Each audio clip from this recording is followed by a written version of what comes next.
दोस्तों, आज मैं आपको कुछ व्हाट्सएप के बारे में एक बात बताऊंगा जो बहुत ही कमाल की है।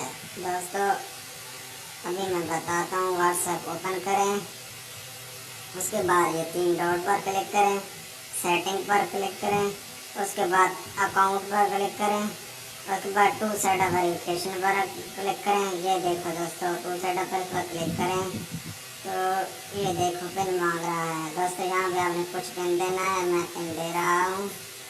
ये देखो दोस्तों, फिर को पिन दें।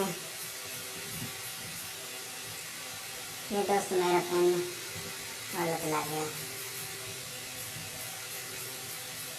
ये दोस्तों जीमेल मांग रहा है। अगर आपके पास जीमेल है तो ठीक है, नहीं तो स्किप कर दें।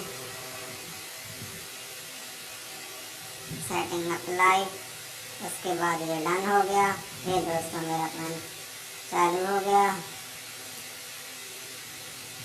ये देखो दोस्तों, यहाँ पे मेरा पेन मांग रहा है, ये तो नहीं व्हाट्सएप शो होगी। जैसे जैसे मैं पेन यहाँ पे एंटर करूँगा तो वैसे ही ओपन कर देगा। ये देखो मैं पेन ओपन करता हूँ तो मेरी व्हाट्सएप ओपन हो गई। ये दोस्तों आज की वीडियो अच्छी लगे तो दोस्तों लाइक और शेयर एंड सब्सक्राइब करें। Thank you.